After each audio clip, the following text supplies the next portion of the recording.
Hey, I have Sierra Nevada's newest Little Thing IPA, Dank Little Thing. So this one is 7.5%, the strongest of the little things that's not big little thing, and uses Mosaic, Amarillo, Columbus, or no, CTZ. CTZ is the kind of catch-all name for Columbus, Tomahawk, and Zeus, which are all the same hop, just brewed at different farms have different names, different trademarks. And there's Chinook in this, so it's a good combo of old school and new school hops.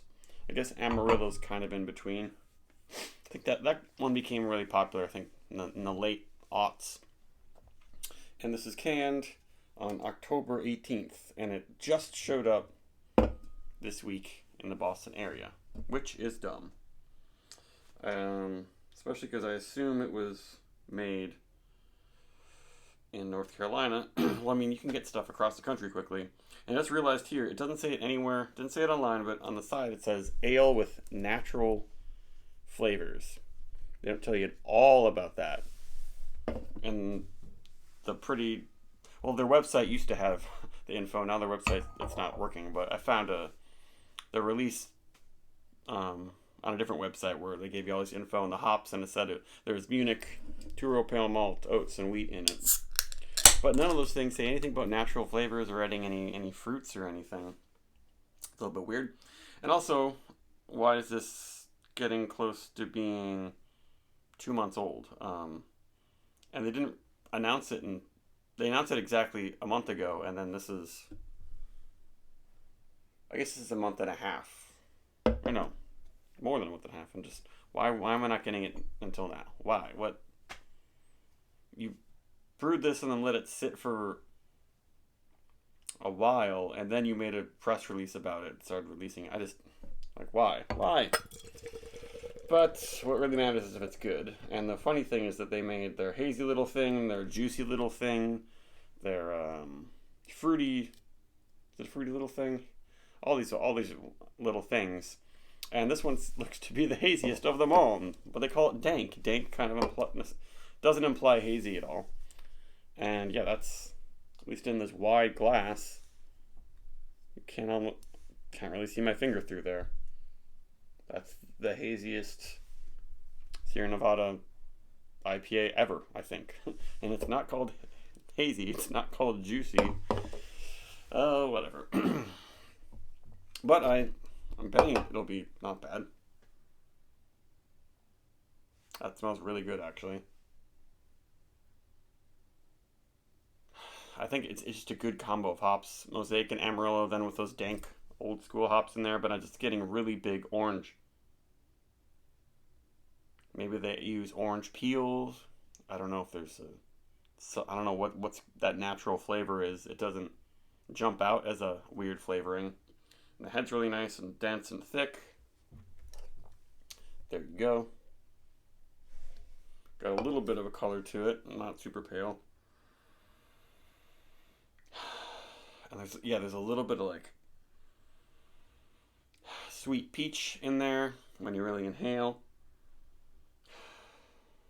I mean, they definitely know how to package with low oxygen at Sierra Nevada. And I bought this as the first time I saw it anywhere. I knew it was coming out. It smells like it's going to be good.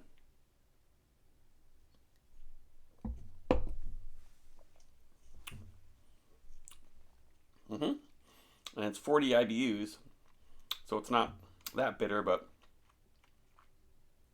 it's very citrus, bright citrus, zesty, citrus, bitter, grapefruit. It's sweet though, which is nice.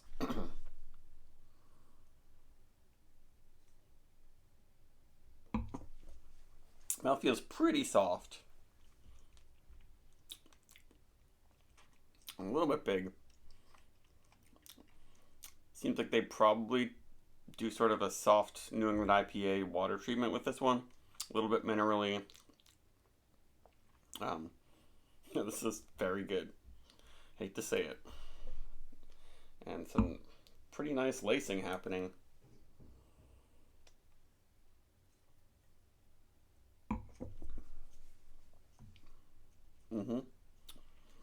and it's very cold, so not getting a huge amount of dank necessarily.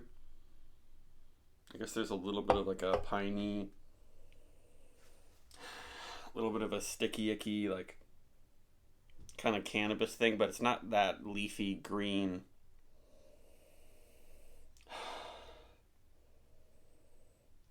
It's more just like a sweet orange, honey. Excuse me. I mean, yeah, there's a cannabis thing, but it's, yeah, definitely not leafy.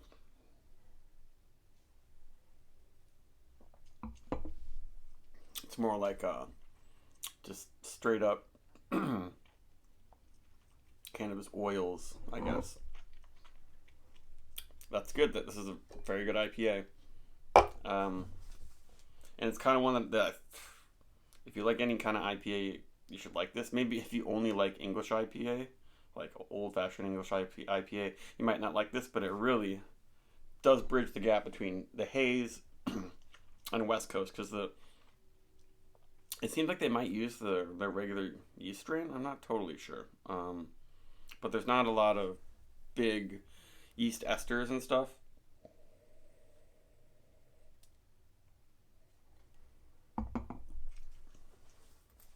And it seems very hoppy.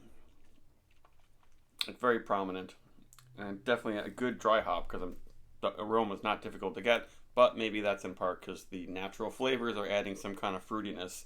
But however they do it, it blends in with the actual hoppiness, so that most people wouldn't know. And there's no place to know unless you look on this weird side of the can here and see ale with natural flavors. What's funny is that here it says contains malted barley. It's like, that's kind of almost all beers are based with malted barley.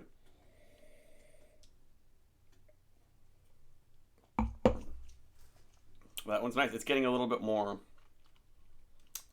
bitter as I drink it. Not as sweet peach as first, but still very bright, citrusy.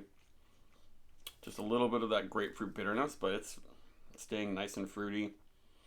This is good. This is actually really good. This is like a 4.3 beer for me. But what sucks is that it's not going to be as good in a month, and it's going to be on shelves for the next 4 months, probably at least.